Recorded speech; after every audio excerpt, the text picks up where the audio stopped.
lalu, beliau menegaskan bahwa terlalu banyak BUMN yang tidak produktif dan terus merugi. Bahkan ada laporan keuangan yang disebut tidak sesuai dengan kondisi real di lapangan. Pemerintah pun bergerak cepat. Program restrukturisasi total pun digulirkan. Apa saja langkah dan siapa saja perusahaan yang masuk dalam daftar prioritas?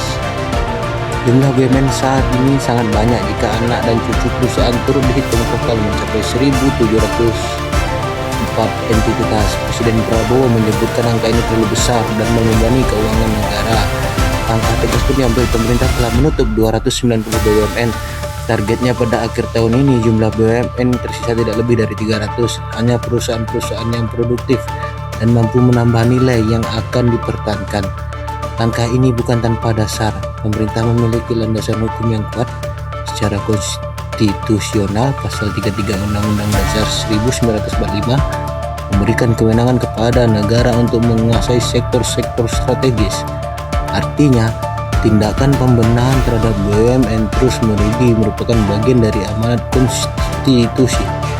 Pada tataran undang-undang, ada 4 pilar utama. Undang-Undang Nomor 19 Tahun 2003 menjadi fondasi awal terkait siklus hidup BUMN, mulai pendirian hingga pembubaran.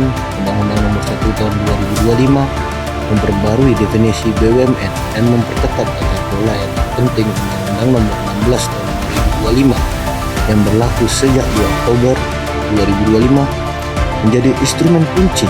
Undang-undang ini mengubah Kementerian BUMN menjadi Badan Pengaturan BUMN, memisahkan fungsi regulator dan pemilik modal, sekaligus memberi kewenangan penuh kepada pemerintah untuk menggabungkan, menjual, hingga pembubaran perusahaan plat merah yang tidak sehat.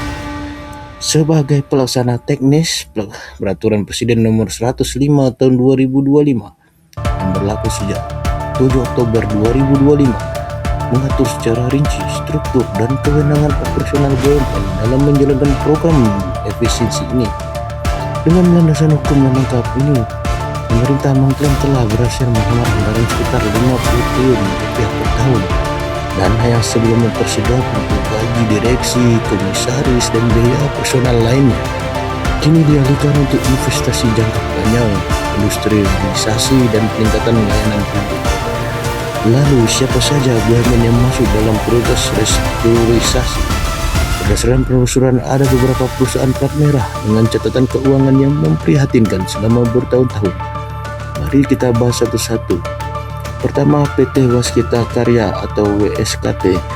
Perusahaan penerus ini mencatatkan kerugian masih sebesar 3,93 triliun rupiah per tahun 2025. Maka ini menunjukkan lonjakan signifikan dari tahun sebelumnya. Beban utang yang tinggi dan proyek infrastruktur yang membutuhkan pendanaan besar menjadi penyebab utama. Kedua, PT Wijaya Karya atau WIKA. Kerja WIKA justru jauh lebih buruk. Kerugian bersihnya mencapai 9,1 triliun rupiah per tahun 2025, melonjak drastis dari 2,27 triliun rupiah pada tahun 2024. Salah satu faktor penekanan utamanya adalah keterlibatan di proyek kereta cepat Jakarta-Bandung atau WUS. WIKA memegang 33,36% saham di PT Pilar Sinergi BUMN Indonesia yang merupakan pada partisipasi di proyek tersebut. Karena proyek ini masih merugi, WIKA harus mengakui bahwa kerugian setidaknya 1,7 triliun rupiah setiap tahun. Di luar itu, WIKA juga terlibat dalam berbagai proyek infrastruktur besar dengan pendanaan pinjaman perbankan dan obligasi berbunga tinggi. Beban bunga hutang mencapai sekitar 3 triliun rupiah per tahun yang langsung menggerus margin laba kotor perusahaan. Selain itu, kebijakan efisiensi anggaran di era pemerintahan Prabowo juga berdampak pada performa WIKA. Nilai realisasi kontrak baru menyusut gratis dari 33,35 triliun rupiah pada menjadi hanya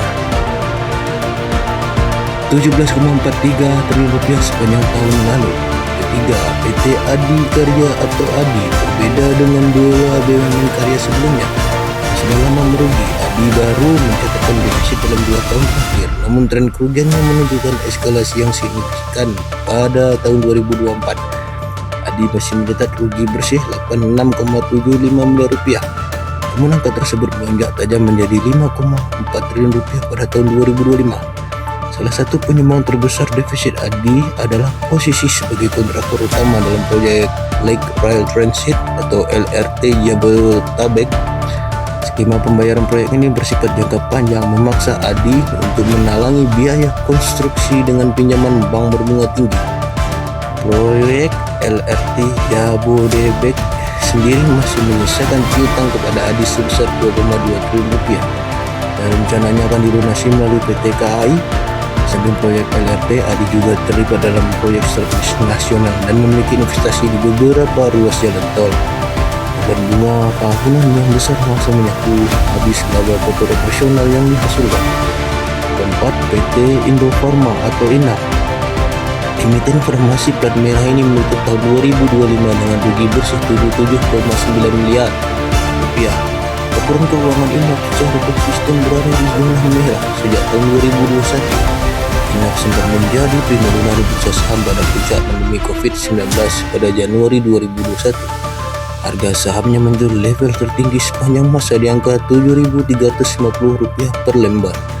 Namun masa kejayaan itu, harga sahamnya terjun bebas kini di perdagangan di level Rp126. Kemerosotan INAF juga dipicu oleh kesalahan tata kelola dan indikasi kecurangan. Badan Pemeriksaan Keuangan menemukan bukti indikasi fraud di internal INAF dan anak usahanya yang berpotensi menimbulkan kerugian negara hingga Rp471,8 miliar. Temuan ini mengungkap berbagai penyimpangan, mulai dari transaksi fiktif, penggunaan pinjaman online ilegal, hingga penggelembungan nilai persediaan barang. Mengenai program restrukturisasi total BUMN, mendaftar perusahaan yang masuk dalam tugas penyihatan solusinya kuat dan komitmen pemerintah untuk hanya mempertahankan perusahaan yang produktif. Langkah ini diharapkan dapat meningkatkan efisiensi dan meningkatkan kontribusi BUMN bagi perekonomian nasional.